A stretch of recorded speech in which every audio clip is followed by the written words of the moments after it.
Olá, internet! Sejam muito bem-vindos a mais um vídeo aqui no canal. Eu sou o Felipe e hoje eu tô aqui pra trazer pra vocês um pedido de desculpas. Olha, gente, eu admito, eu errei e muito na segunda review de Cavaleiro da Lua, tá? Eu não poderia jamais me portar daquele jeito, tá? Eu me expressei de uma forma muito mal, eu agi de uma forma muito caricata. Apesar de eu ainda defender os pontos que eu falei naquele vídeo, a forma como eu trouxe eles fez eu parecer só um nerd chato. Um cara que fica vomitando informação, tipo assim, não, mas veja bem, a série está adaptando errado o que aconteceu na edição 2 de Cavaleiro da Lua de 1980. Eu não quero ser esse cara, entende? O que eu queria falar tava ali dentro, só que foi envolto em tantas camadas de palhaçada, eu não sei se o termo certo é caricatez, mas tipo assim, eu exagerei tanto na forma de me expressar que acabou que ninguém nem levou a sério, ninguém nem considerou o meu argumento. Entende? Então assim, eu não quero que isso aconteça de novo, tá? Eu quero que a minha opinião seja levada em consideração. Entendeu? Por isso eu tô aqui pedindo desculpas pela forma como eu agi naquele vídeo. O que eu queria apresentar era o seguinte: eu não curti a forma como a série abordou o Cavaleiro da Lua naquele episódio, como abordou o Mr. Knight naquele episódio, porque o Mr. Knight representa uma maturidade emocional muito grande pro personagem. Então não fazia sentido a série trazer o ápice da evolução do personagem como um mero visual. Mas isso em momento algum impede a série de fazer uma construção gradual dessa evolução dele. E na hora que eu me expressei ali, na hora que eu falei dentro daquele vídeo, acabou parecendo que eu era só um cara lunático porque não estava exatamente igual ao gibizinho. Então eu sinto que eu perdi um pouco de credibilidade que eu tenho por conta daquilo. E eu queria pedir desculpa de vocês, da forma mais sincera que eu consigo. Isso daqui é o melhor que eu consigo falar, entendeu? Não faltam palavras pra argumentar o porquê que eu tava errado naquele vídeo, sabe? Eu só sei que eu tava errado, eu não podia ter agido daquele jeito. Eu ainda acredito no que eu falei ali, mas não da forma como eu falei, sabe? Então, assim, sinto muito se tu se ofendeu, por favor me dá mais uma chance, continua consumindo o conteúdo, eu juro que não vai acontecer de novo. Mas se você... Tô zoando. Agora falando sobre o terceiro episódio, cara, esse episódio ele mudou completamente a minha percepção sobre a série no geral, porque eu tava com essa mentalidade ainda de que a série, por ter 6 episódios, ela já tinha que estar no meio da ação, já tinha que estar acontecendo coisas, a trama tinha que estar correndo, sendo que não. Ela é uma série fechada, ela é um clima pequeno, não é uma série megalomaníaca. O grande evento da temporada, no máximo, vai ser a Amit ser libertada e o Cavaleiro da Lua ter que quebrar ela na porrada. Então, não tem por que ter pressa, não tem por que ficar desesperado pra logo agora já tá correndo, já tá chegando no ápice, perto do clímax da série, pra ter mais outros 2 episódios pra só sair explicando o que aconteceu depois. Não tem necessidade. Entendeu? Não precisa isso. A série tem tempo. Cada episódio tem 1 hora. Tem muito tempo pra explorar os eventos. E eu não tinha percebido isso até trocar ideia com a minha namorada, trocar ideia com alguns amigos e entender qual que é o clima da série. Ela não se propõe em momento algum a tentar correr com uma aventura gigantesca. Tem uma aventura acontecendo, tem uma história sendo desenvolvida, tem uma ameaça vindo, com certeza. Mas isso não torna a série obrigatoriamente um filme de aventura. Ela não é obrigada a acontecer no mesmo tempo que um filme. Então assim, tá mais do que certo 2 episódios inteiros pra contextualizar o público. Porque lembrando, essa série ela não é só pro cara que lê quadrinho, ela não é só pro cara que é fã do Cavaleiro da Lua, ela é pra todo mundo. Então nada mais justo do que ela gastar 2 episódios construindo o clima da série, construindo o mundo em que a série tá se passando. Eu demorei pra entender isso, por isso eu não tava gostando tanto da série. Ela não tem essa função de chegar já no ponto, ir pra ação, partir pra porrada. Não, ela não tem. É a primeira série da Marvel que apresenta um personagem. As outras séries, elas estão construindo personagens que já foram estabelecidos. Cavaleiro da Lua é diferente. Cavaleiro da Lua tá ali mostrando pro público pela primeira vez o Steven Grant, o Mark Spector, o Jake Lockley.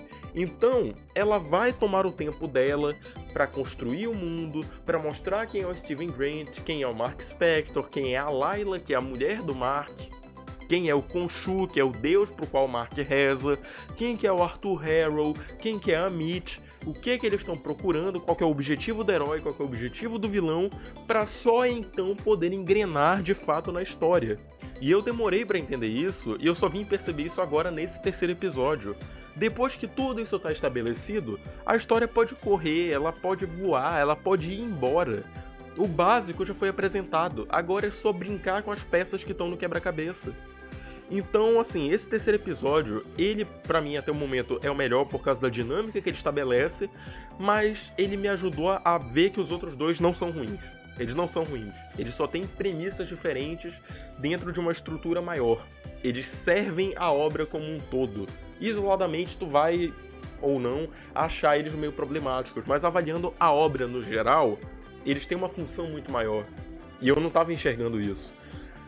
Esse terceiro episódio, ele continua os eventos ali do episódio anterior, onde o Mark tá indo atrás do Harrow, né, porque ele perdeu os Caravelho. Ele quer impedir o Harrow de chegar até a Amit para libertar, antes que ele liberte a deusa da justiça pelo mundo. E nisso, agora, o Mark e a Layla estão no Cairo, tentando encontrar formas de chegar à tumba da Amit antes do Arthur Harrow, que agora tá com a galerinha deles cavando no deserto.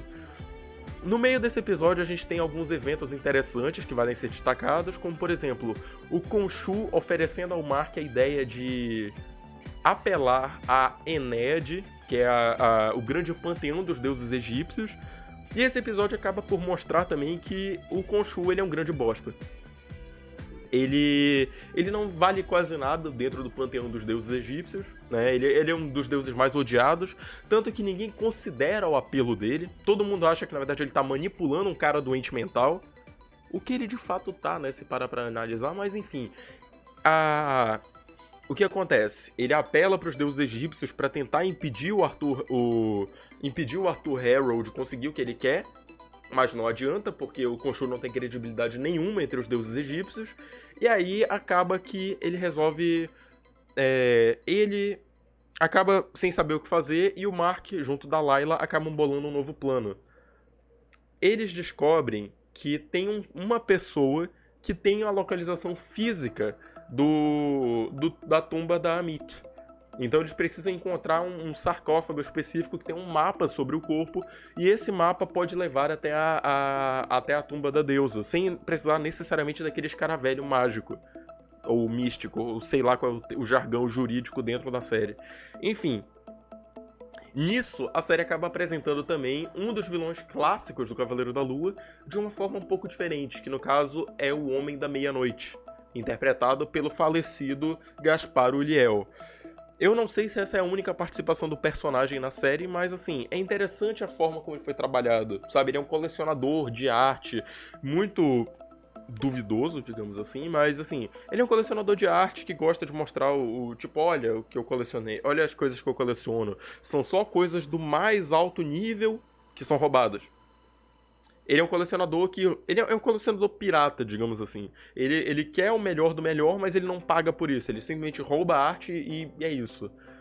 Ok, chegando lá no Homem da Meia-Noite, a gente tem a primeira luta do Cavaleiro da Lua com pessoas de verdade. E acaba por ser um negócio muito interessante visualmente, já que não é um bonecão de CGI pela primeira vez. É de fato teoricamente é o Oscar Isaac ali dentro do uniforme, lutando contra os capangas ali do Homem da Meia-Noite. E um fato interessante também é perceber que o Cavaleiro da Lua de fato é imortal, porque ele toma tiro, ele não leva dano, ele é perfurado por inúmeras lanças e ele não morre. E assim, é bom ver como os poderes do Cavaleiro da Lua, eles não são contados. A gente não vê ninguém falando quais são os poderes dele. Ele simplesmente faz. Ele simplesmente não morre. E é exatamente esse o ponto do Cavaleiro da Lua, ele é imortal. Ele não vai morrer, então ele continua levando dano, ele ganha ali dos caras e consegue roubar o mapa que ele queria junto da Layla. Ao longo do episódio a gente vê um pouco mais também sobre a relação do Mark e da Layla, vê que a separação deles não foi nem um pouco tranquila, teve alguns probleminhas ali e tal, o Mark passou algum tempo sumido da vida dela, e aos poucos ela vai se interessando pelo Steven. Ao mesmo tempo que ela não quer mais o Mark, ela começa a se interessar pelo Steven, o que parece uma adaptação da fase de 2006 do Cavaleiro da Lua, e ao mesmo tempo uma adaptação da fase dos anos 80, porque na fase de 2006, a Marlene, no caso, que é a contraparte da Layla nos quadrinhos, a Marlene, ela não aguenta mais o Mark, porque o Mark tá sempre focado muito no Khonshu e dá pouco espaço pra ela. Enquanto que nos anos 80, a Marlene só namorava o Steven e não o Mark. Ela sabia que ele era os três, no caso, mas ela ficava mais com o Steven do que com o Mark. É interessante ver esse tópico sendo abordado aos poucos, né? Mas ok, continuando. Eles conseguem o mapa, só que tem um porém. O mapa, ele precisa ser montado de uma forma específica, e o Mark não sabe como é, porque o especialista em Egito Antigo é o Steven. E aí a gente vê o show do Oscar Isaac como ator. Cara, sinceramente, esse cara tá me impressionando, porque ele é um dos melhores atores da Marvel. Ele é um dos melhores atores da Marvel, cara. Tu consegue ver ele transitar de um mercenário irritado que não dorme há várias horas, que tá muito pé da vida, porque ele não consegue deter um cara lunático que vai destruir o mundo, pro doce e gentil atendente de museu que só queria ser guia turístico. Tu consegue ver a transição dele. Essa cena em particular, ela me ganhou.